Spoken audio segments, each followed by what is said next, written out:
Welcome to Tales of Blue, where I'm delighted to be joined by a former player with well over 300 games to his name over an 8-season spell in the first team, which saw him hit 96 goals along the way. He would star in a 5-1 victory over neighbours Manchester United, score a hat-trick in a 10-1 victory over Huddersfield Town, and also play a starring role in City gained promotion under Mel Machin in 1988-89. A member of City's 1986 FA Youth Cup winning squad, I'm delighted to welcome David White. So David, it's great to have you pop in. No worries. You were born 1967, I believe. I certainly a was, title yes. winning year for City. Yeah. This is Colin Bell's shirt from that season. Yeah. Obviously you won't remember being so young there, no. But Colin, someone you would have encountered over the years. Yeah, so, my dad was a big City fan, so my dad had been going, my dad was at Wembley 55 and 56, and obviously this kind of was his real era as a young adult, I guess. Yeah. So, yeah, the sort of first memories of football are probably, probably 71, 72. And my dad was obviously reminding me because we were just on the back of that amazing success they had back then. And then obviously Colin was still playing when I first started watching 75, 76. Yeah. And sadly that was the season when he got his injury. I was there for the United game when he got his injury. Okay. This shirt's it's absolutely magnificent. It's just saying to you how thick it is. It's almost like a simple, and some. I think over time, the more simple the design, for me, is the better shirt. I think that's absolutely incredible. That. So some of the players then you would have been watching. Dennis Stewart. Yeah. So these are shirts from your childhood. Yeah. So Colin was obviously the main man, but it was really Dennis and Peter that captured my imagination. Yeah. I was at that point. I was a goalkeeper really because I was young, and that was it. My brother was a couple of years older than me, so the only way they'd let me play in the playground at school was to go in goal. Stick you in goal. I wasn't a bad goalkeeper, and but it was when I was playing on my own or just out in the fields, it was always Dennis and Peter that were the players that, as I say, really captured my imagination. Big Joe, yeah. Corrigans. Yeah, and I remember very early on. I think he dropped one or two ricks early on it, but yeah, he had a little spell. Yeah, there. And they were highlighted, which was unfortunate. And then, I think it was about the time I first started watching. We bought Keith McRae, which supposedly was a replacement, but Joe wasn't having any of it, and went on to have an absolutely amazing career for City. Obviously, his number of appearances testimony to that, and was a fantastic goalkeeper. He's still at the club now. Yeah, I'm proud to call him a pal now, with colleagues, and what a great genuine guy he is, and an absolute stalwart for City. It's his birthday today, 75 years young. Happy birthday, Joe.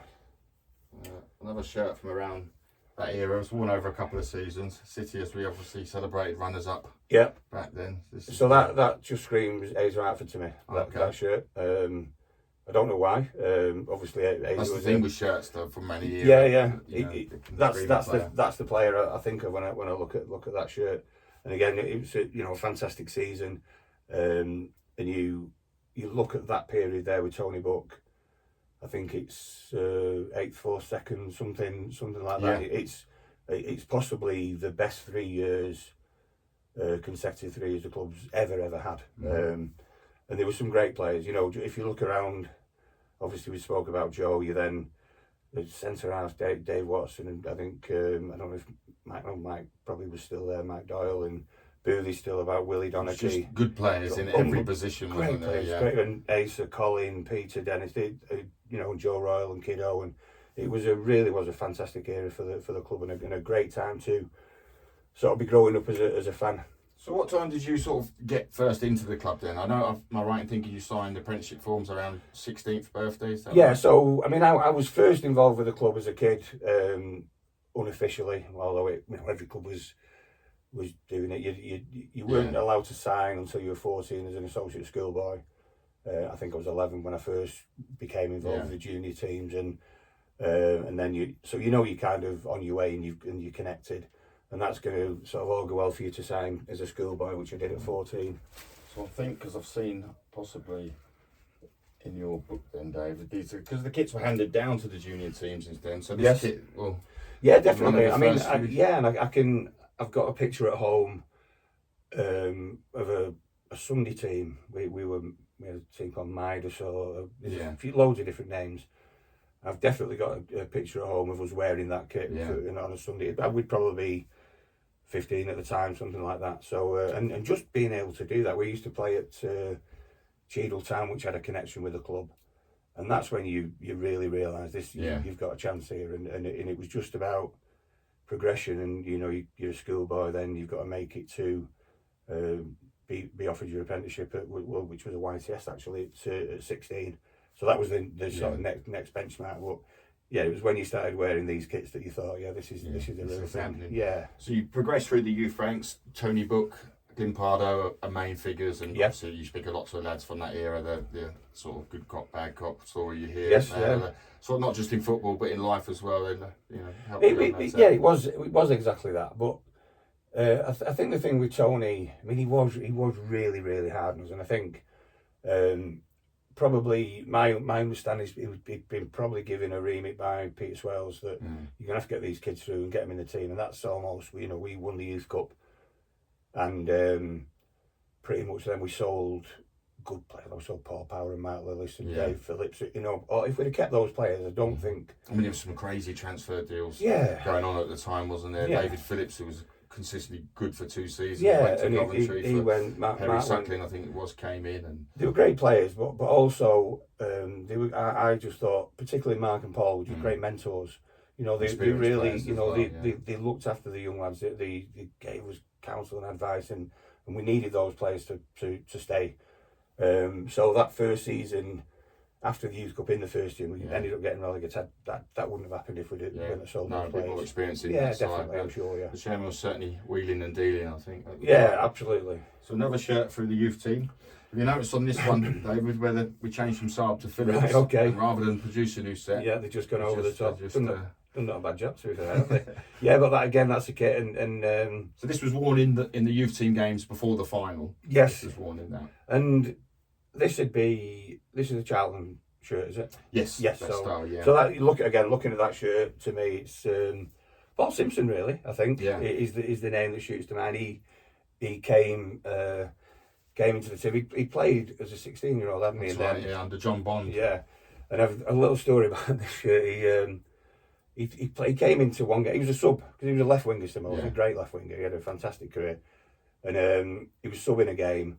It was at Main Road, and it was when I'd still be a schoolboy, I think, but I was there, in the ground and what have you. And Simo came on, and he played him up front, Billy McNeil, and I think he scored a goal, made a goal, and we either drew to each or we won. He played really, he was dead pleased with himself, and he's putting his boots away in the boot room, and I was in there, and I said, "Oh, well played today, it was great." And Billy McNeil followed him in, and he said, "Well played today, Simo." He went, "Yeah, I really enjoyed it, boss." He said, "I think we found your best position there." And he went, "What, up front?" He went, "No, sub."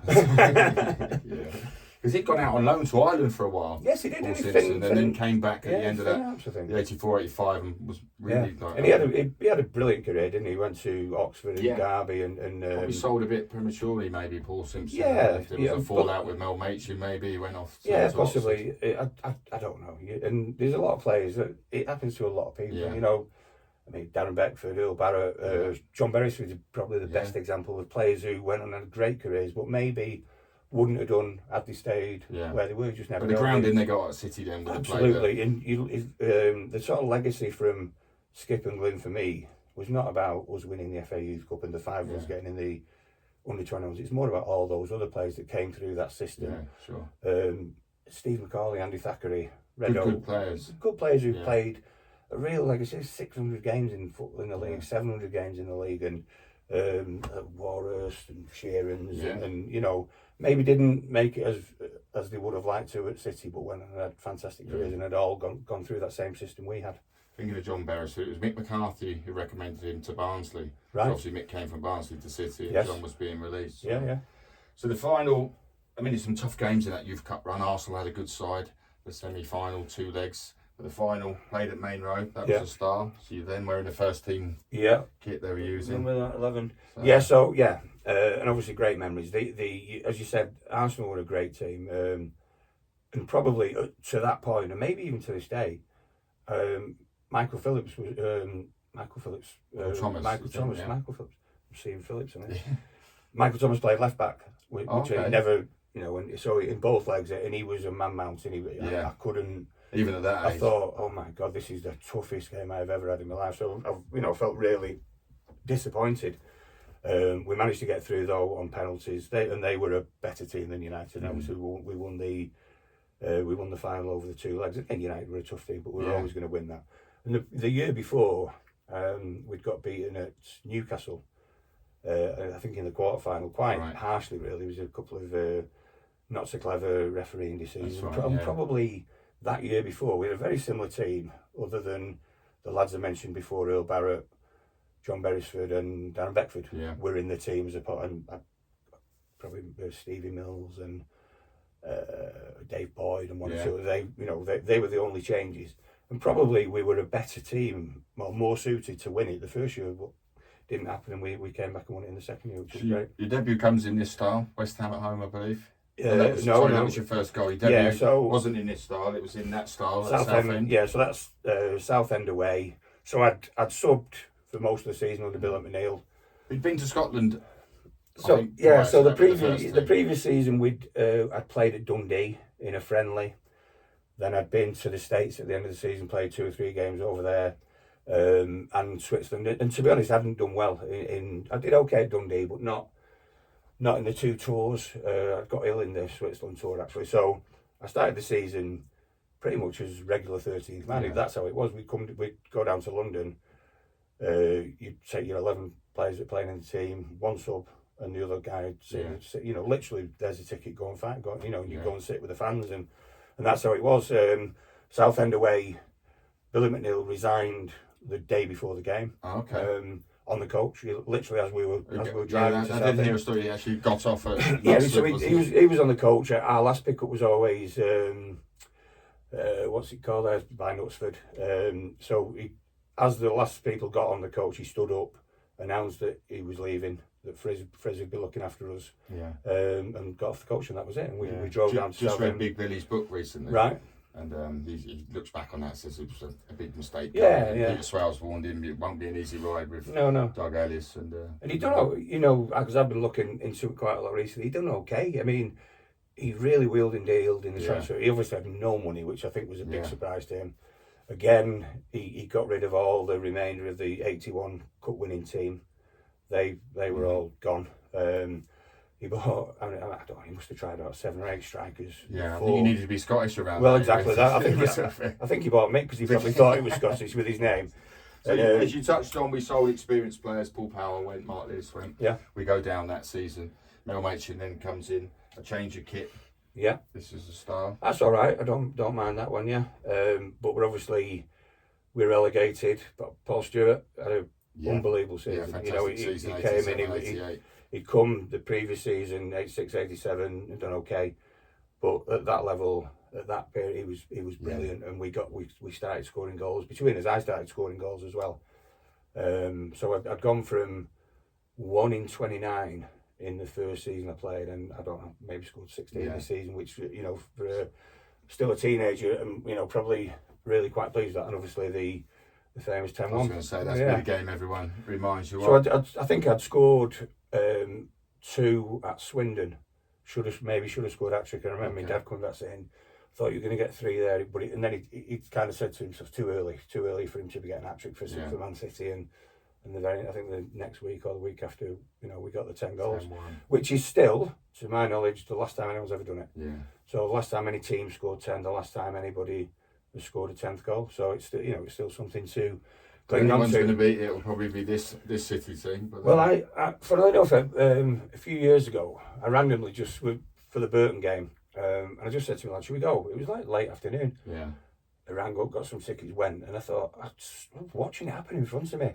And he got to 9-0, and I don't know if Silver had got a couple, but he every time he got the ball, he was having a shot with David, not Bernardo. And it was 9-0 with 81 minutes gone. And I thought, this is happening. And I was really willing David Silva to score the 10th, because somebody's got to take it off me at some point. Yeah. And I thought, wouldn't it be brilliant? I'm thinking 2 Davids, a White and a Silva. And it'd be amazing for me to, if you're going to lose it to him would be incredible. It just wasn't to be. It just, for all the world, it looked like it was going to happen, then didn't. And so many teams have got to 9, and you know, and obviously it doesn't happen regular, but loads of teams seem to get to 9 and then not be able to do it. Gillingham had done it, I think, the week before us, or 2 weeks before us. They did 10-0, yeah. So, yeah, as far as I know, in all 4 leagues, and certainly in the open stages of the sort of main stages of the FA Cup and League Cup, it's never happened since, and it's, 37 years now, I think. So you touched Paul Stewart has a great season. He goes to Spurs, the big money move. I think he was the record transfer for about 24 hours. Then went to Spurs, and with 5 players come in, build a promotion team. This is the shirt from that season. Right. Same as the previous season, although the umbra had changed. That's Trevor Morley's from the Bradford game. Yeah, so the week before, we could have gone up the week before, 3-0 up. Yeah, with Bournemouth, we were celebrating, and then I think Bish put on a masterclass, didn't he, in the second half. Harry Redknapp's Bournemouth at that time. Yeah, clinched his move to us, and it was 3-0. And then even on the, I remember going to the Bradford game, the traffic was mad. We literally went all the way on the hard shoulder with a police escort, I believe. And it was just a bit of a carnival atmosphere. They obviously took the lead, and then was there nervousness about? Definitely, yeah. Because there's still quite young, a lot of young players, and a few older heads in the squad. But there was definitely nervousness, and that this story about the lad coming on the pitch and speaking to Lake, it was true. I mean, because their game was behind us, so had we finished 1-0. They'd have got the message on. Look, we get 1 goal or 2 goals they needed in, I think, 15 or 20 minutes. It could, it would have really spurred them on to do that. So it was a great move. I ended up down the left wing for whatever reason. Yeah. I always had problems with my right shoulder fault.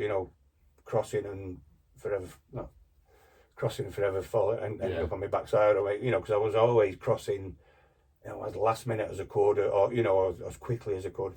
And this time fell on my shoulder. Immediately knew I was in trouble with it. But I think I'm laying on the floor, and obviously there wasn't that. Obviously behind the goal, and the fans with jubilation, with the players, it seemed more relief than absolutely jubilation, right? Because it'd been a long season, then still needing to go up on the last day. Yeah, and I think we were together the other night, weren't we? And somebody said that Trevor seemed to be celebrating almost on his own. But and it was a great. Although it was just a promotion back, it was a promotion back to all of us as youngsters. Believe we felt like we needed to be there. We wanted, so it was a great day, and we celebrated it well. Yeah, that was the away shirt. Yeah, that season. What's any games or players spring to mind? Looking at that one, David. Gary Megson, for some reason, springs to mind. I don't know if I'm right. He made his debut in that at Oldham, and he actually scored the winner. Well, I think was you left out for Gary that day, or did you play? No, so I don't think we wore. I thought we wore that. Well, no, sorry, you're right. Yes. So the story is, we signed Gary. Obviously a defensive midfield player on a Wednesday, I think. Yeah. We're playing Oldham on the Saturday, and on the Friday morning, Mel Machin told me I wasn't going to play. He said, "I'm going to play Gary. The plastic pitch won't suit you," which probably made some kind of sense. Right. But to me, the Man City number 7 shirt was so precious that I wasn't going to give it up without a fight. So I kind of argued my case on the Friday morning, and I genuinely thought this is not fair. He's bought central midfielder, he's leaving out a wide, attacking player, and he was going to play Brighty, my best part of the club in my position. None of it sat right with me, and I went back home or back to my dad's place of work, and we had a chat, and we decided, right, just ring him. Yeah. So 3261191 rang him up. I think it was the number. Got Julia, put the manager on, and just played my card. And just said, I just don't get it. You're out of order. Yeah. Never said anything. Got to Boundary Park the next day. I was playing. Yeah. Okay. And Mego scored. I made. Because that was my right thinking. That was Mel Machin's first actual managerial position. Yes, it was. Yeah. I mean, he was a dead innovative coach, Mel. Some weird ideas, but actually his training was really good. But I think he was struggling, even when he got to us. He was struggling with his hips. So he became so. Okay. It seemed like he became unable to coach. I remember an interview we did. It was a week or so after the 10-1, and I don't know if it was tongue in cheek. He said he didn't feel we were scoring enough goals. Maybe it was a bit. Well, he was dour. He was really dour, wasn't he? But he was innovative, but then I think at the end of that season, John Dean came along, didn't he? And became our full-time coach, really. Yeah. And I like, Dixie was okay as well. But I think it's a shame we didn't get to see more of Mel, the coach, rather than Mel, the manager, because I think he was, at that point, better suited as a coach, in my opinion. A full England cap comes later. Yeah. But you get a few under 21 caps. Yes. In this shirt. This is your shirt. Yeah. With some great lads in and around that setup as well. Not just the City lads, but some other. Yeah. So obviously, I don't know how often we all play together, but obviously myself, Redo, Inchy, Lakey, Brighty, all got and it was at different times. We were all a little bit in and out. I probably in and out more than the others. Certainly, I think Redo got a real good number of caps. So Paul Stewart was, I think, still playing at the time. Paul Simpson was getting games. The young Paul Gascoigne on the scene. So this is 98, I think. Yeah. So my debut was Aberdeen. So we played back-to-back Scotland, Aberdeen and City Ground. Both 1-0. Made the first goal for Gary Porter up at Pittodrie. And then we went to the City Ground and Nigel Clough made a goal for me, 1-0. So it was great. It was a great start. Yeah. And then it was a bit hit and miss after that. So I remember playing it a couple of times against France. I think we did the Toulon tour, and that's when I came. That's when I came across Gazza. Really, he was absolute genius footballer. David Rocastle played in my first game. He was a great player. Obviously, ironically, later on we were to swap clubs.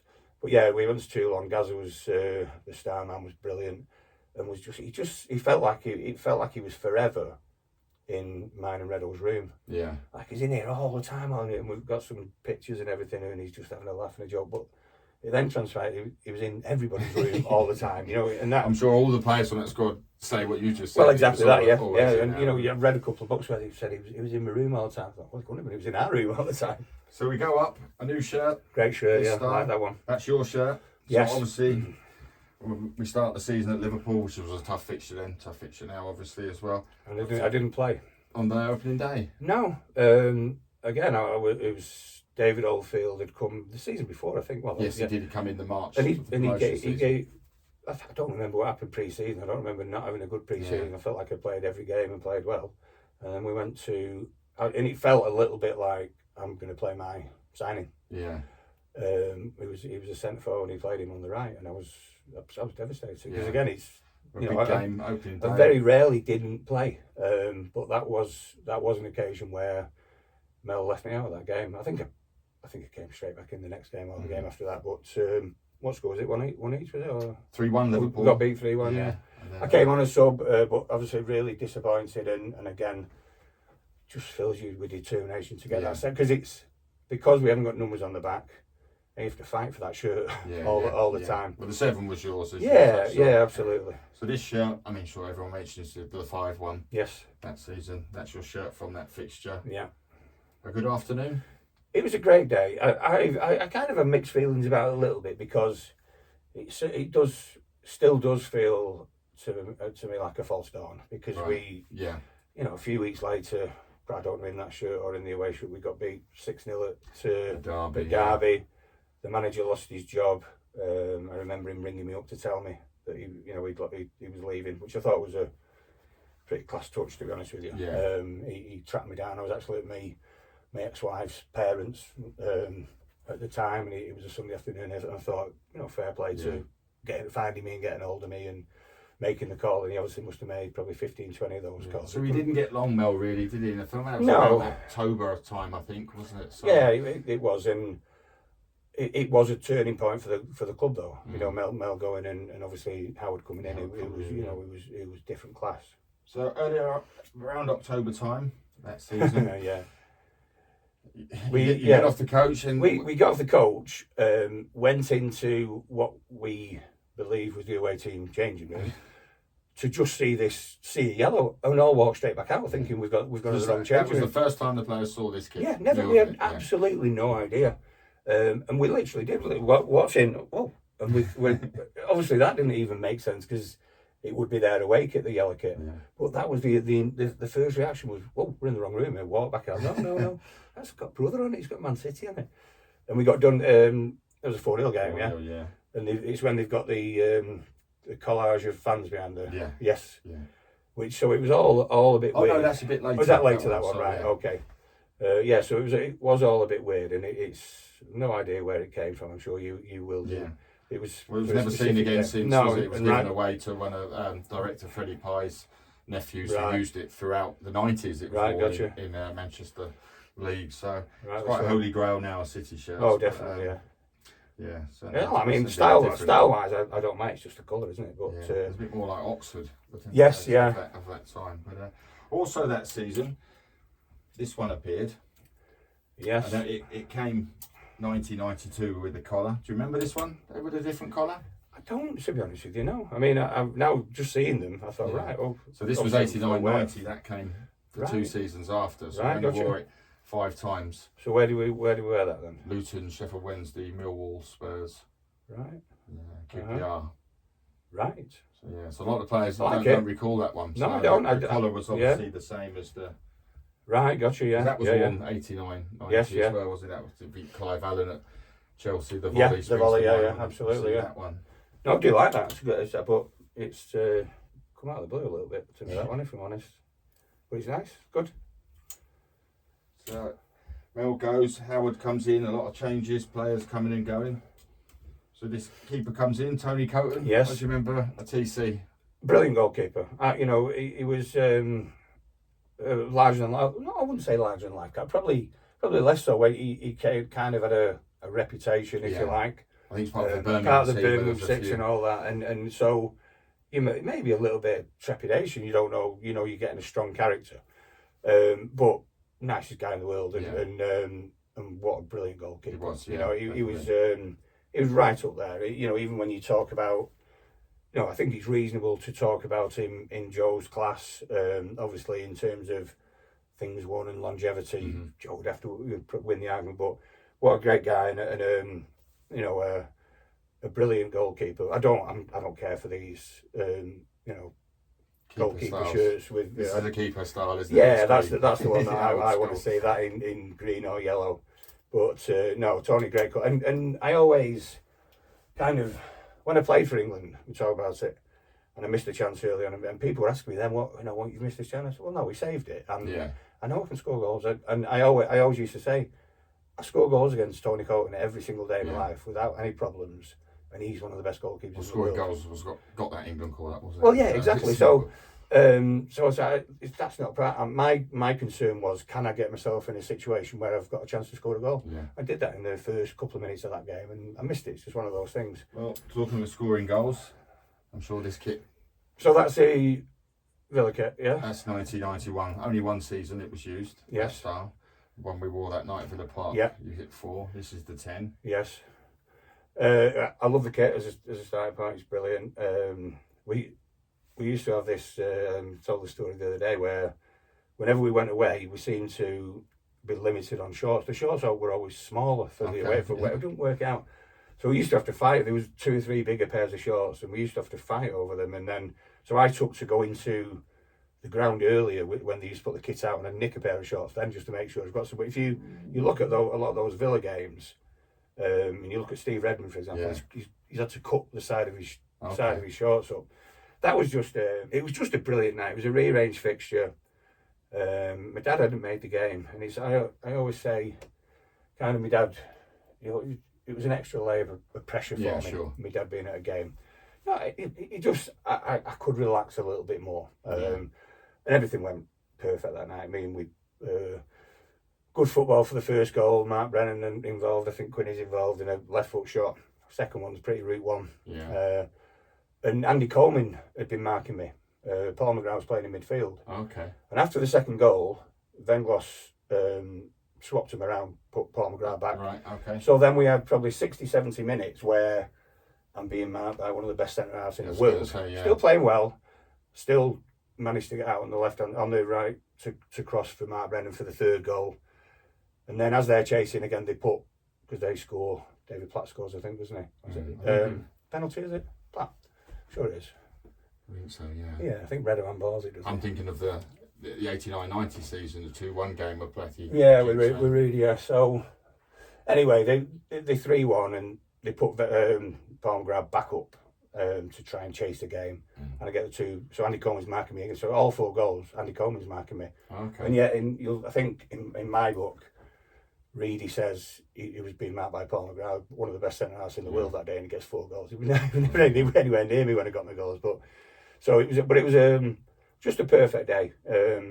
My 3rd goal was my perfect goal. I literally just looked up and I can remember being back in my sort of garden at home and just hit that shot time and hundreds of thousands of times. Just when it hit the stanchion. Yeah, and it hits the stanchion, makes that beautiful noise and comes back out, and then the 4th goal, it's a bit scrappy, really. I just cut inside, have a speculative shot, and there's no way it should go in. But to score, 4 goals away from home at such an iconic stadium as well, which it certainly was at the time, it was a fantastic night. It's a great memory. Superb. So this is the 1992 shirt, Big Niall Quinn. Yeah. Good player, good person. Both. When he signed. Howard signed him, we'd been playing a bit of a 5-2-3-ish. We'd been playing. I'd been playing left of 3 up front. I think Wayne Clark had been, I don't remember, but Quinny signs, he drops Andy Hinchcliffe, the left back. Alan Harper goes to left back. He says to me and Mark Ward, you play wide. Didn't tell us which side, we're both right-sided midfield players. So we drag the manager into don't drag him, but ask him, can we just have a word? And he just says, we said, you grown men, just work it out. You two work it out, I'm not bothered.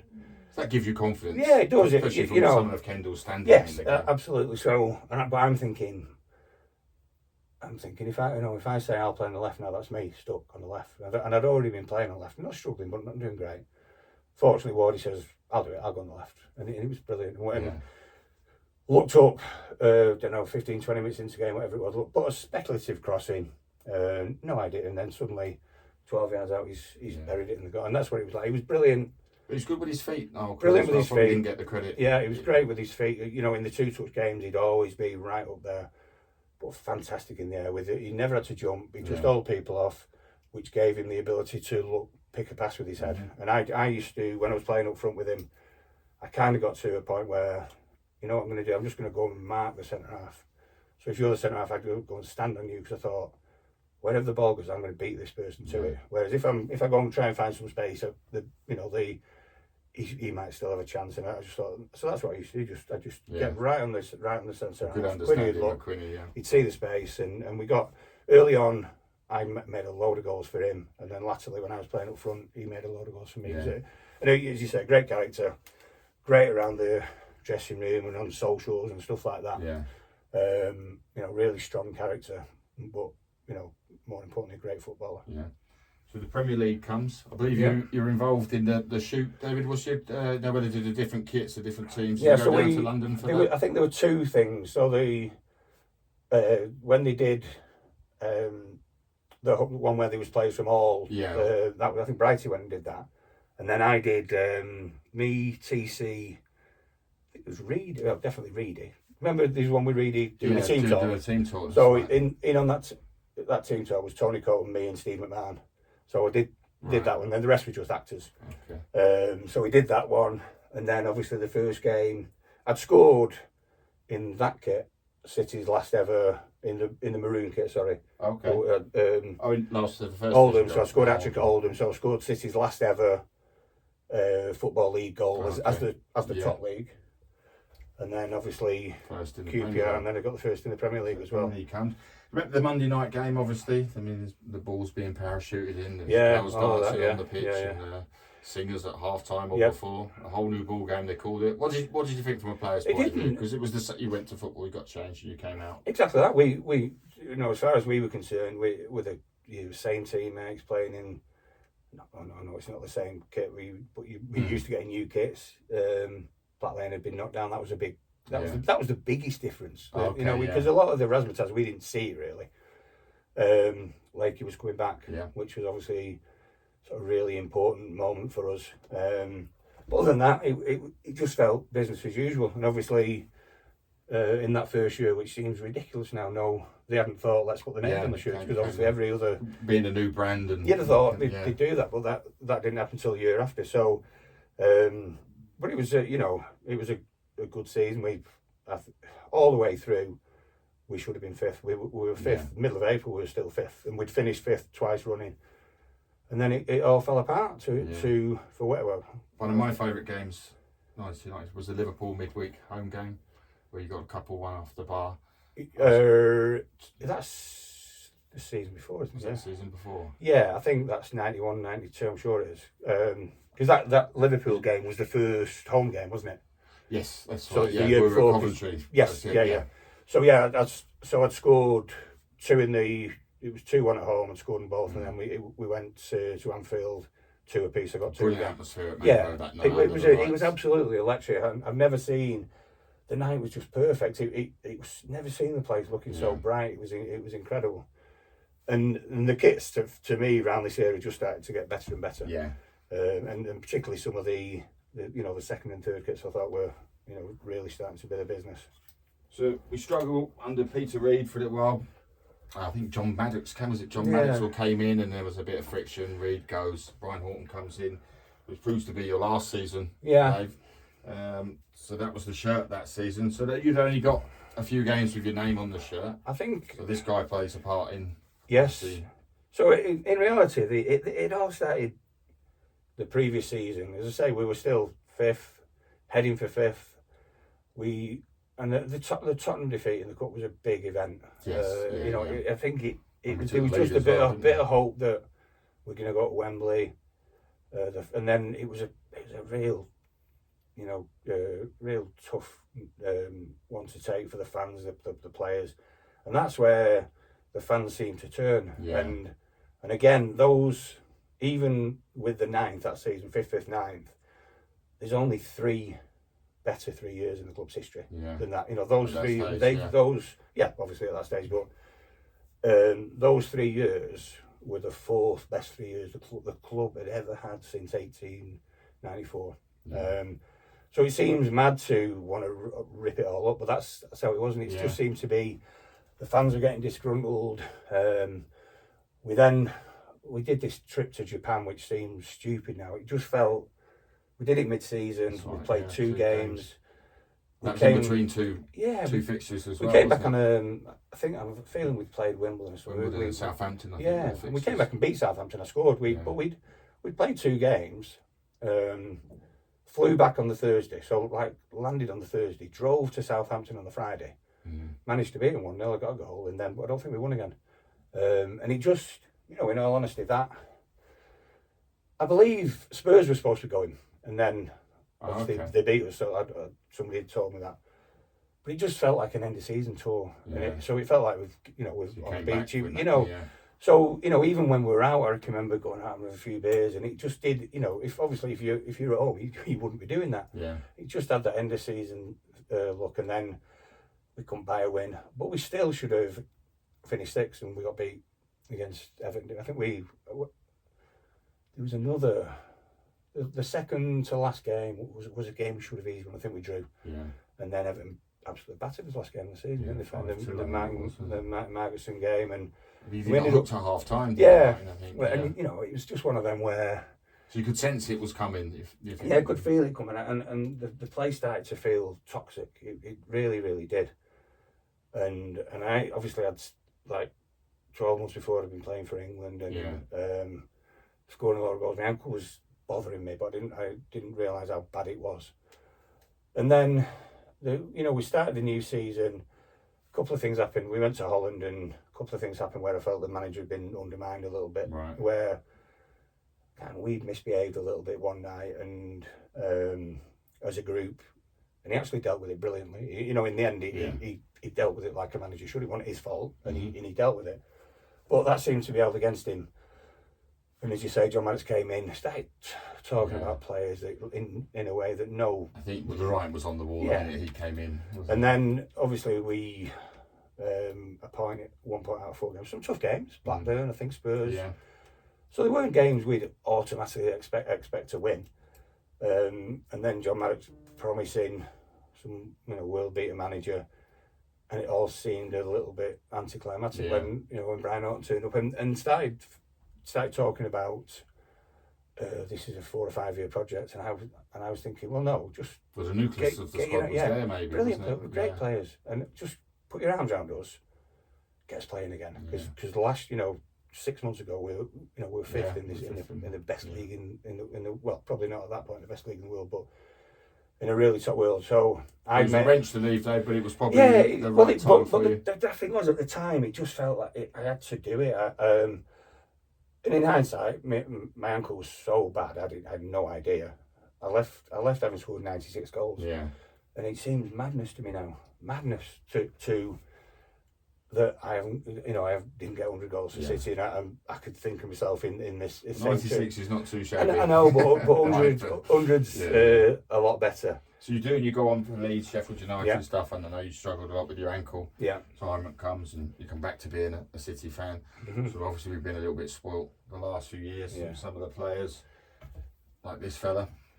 Yeah, genius. One of the best we've ever had. Yeah, I mean, it's doing these events at the minute, and a lot of the focus is on large number of appearances, large goals, and he's not only been brilliant. He's 440 odd appearances. I think he's right up there in consistently good, consistently brilliant. But you struggle to, on the basis that I've been looking at things. I struggle to not give it to Aguero. He scored a goal every 1.5 games, which is crazy. I mean, go back to Eric Brook and his ratio. He's a left winger, by the way, but his ratio is not 1.5. Yeah. So you still got to think of Colin. He's definitely in the conversation. Sergio's in the conversation. It'd be very hard to pick a top 10, let alone a 5 now. And Kevin, a KDB, I think he gets in the conversation when he leaves. Yeah. I think for me, there's been some absolutely incredible players at the football club. And we've had such longevity that we don't really get the credit for. These players are there 8-9 years. Exactly, 10, years, and I think quite unheard of now. And you look at sort of players who've played over 300 games for the club in recent times, and we've loads of them, and without a doubt, when you look back at the successful team of the 30s, loads the front five there, these 130 goals, 120 goals, Peter Doherty, a brilliant goal scoring ratio, although he was only with us 3 years with the Wall, but unbelievable goal scoring ratio. And then the 60s, late 60s team, 400 appearances, 500, 600, Alan Oates, Joe Corrigan, Tommy Booth, Francis. Skip. Tony doesn't even get in the team of most appearances. He's like when you put the years together like that. And you think, wow, that's what it's all about. It's finding good players, keeping them together, racking up those appearances, and that's what gets you success. And that's what we've done, in my opinion. So, the two sort of golden eras, the three golden eras of the club, if you like. 30s, late 60s, and now. And we've probably done it twice now. Yeah. When you look back at... I quite like that we're going to do it again, maybe. Yeah, Zabaleta and Toure, and then obviously the play. And you look at Sterling, for example, he's like top 5 of ever in terms of goals. And people like, I'll do something online and people say, Sterling? Yeah, I say, people forget very quickly, how can you not include him? It's almost in some ways irrelevant that you maybe he annoyed you on the day, but he scored 130 odd goals for the football club at a really during a highly successful player and a really high rate of goal ratio. It was magnificent. It's not like taking 100 years to do it. He's done it, and he's done it very, very quickly. 5-6 years, and he's not a centre forward. And so there's some absolutely incredible players the football club's had, and I couldn't choose. I really couldn't. We've certainly been blessed.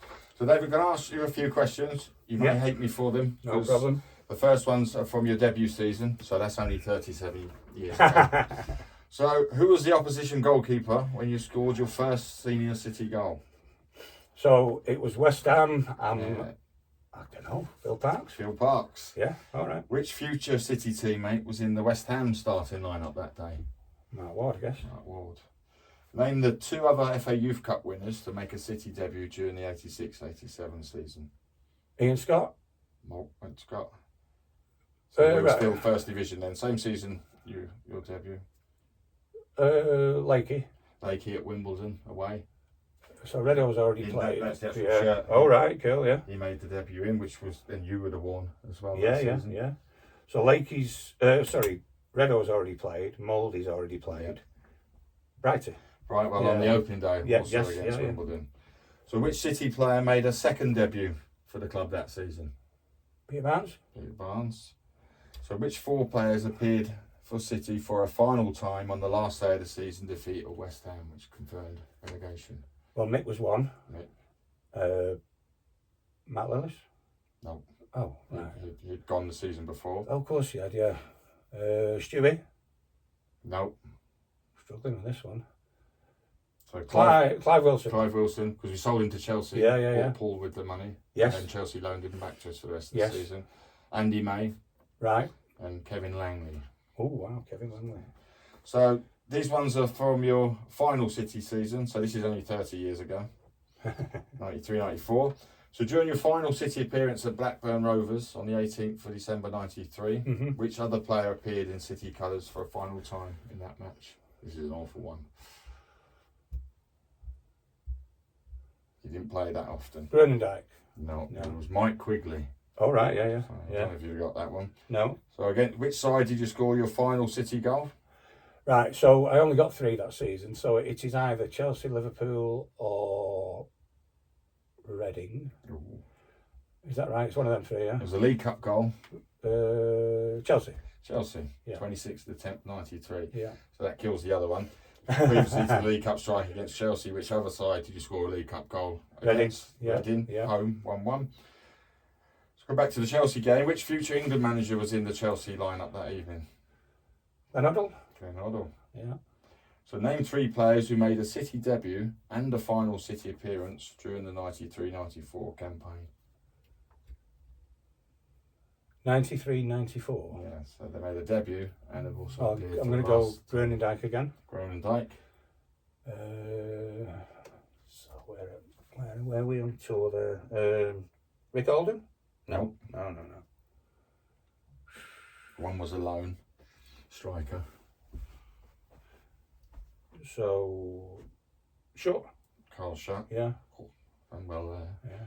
I've just seen his name on one of your shirts, that's right. And the other one was obviously instrumental in your move. Oh, David Rokas. Because he only stayed for a few months. And then went to Chelsea. So quick one answer. Favourite City manager? Howard Kendall. Captain? Curly. Good player. Yeah, great player. Rapid. Playing today's game, probably. Yeah, definitely, yeah. Absolutely rapid. Miles quicker than me. Favourite teammate? A bit unfair, that one. Brighty. Favourite City goal? Third goal at Villa Park. Favourite City kit that you wore? I'm going to go controversial. That. Oh. Loved it. Yeah. Absolutely. I've got me, my ex-father-in-law did a picture of me, so I've got a big picture. I've seen it. Yeah, so I liked a lot of the later kits, but yeah, I'm going to go a bit controversial with the purple. Not with the yellow socks, though. No, they might have been left over from that kit. Favourite away ground you like to play Villa at? Park, definitely, yeah. Even before the 4 goals and the 5-1, I always enjoyed going there. I've got goals there before, I think, yeah. So what's David White at 2023 up to? I'm back working at the club, which is great. So I'm doing the sort of former player hospitality stuff, looking after the all the people in hospitality there and bumping into as many sort of fans as we can. So I'm really enjoying that. I'm doing some events of my own, talking about sort of my career at City and the long history of City. So this is at supporters clubs and stuff. Yeah, got supporters clubs and just palling up with people who want to put events on and sort of co-promote them. So we're doing that. They're called Shades of Blue. So hopefully we get some more of them going. Yeah. Really enjoyed doing that. It's a pretty much a PowerPoint presentation. In all honesty, it's not a Q&A or an asking me something I'm doing that's kind of different. And other than that, my wife has a cake decorating business, and I help out with it. I've still got young kids as well, so just doing the school runs and stuff like that. So keeping busy. You're keeping busy. I am. It's been an absolute pleasure to talk to you. Thanks for popping in. No problem. Cheers, Matt.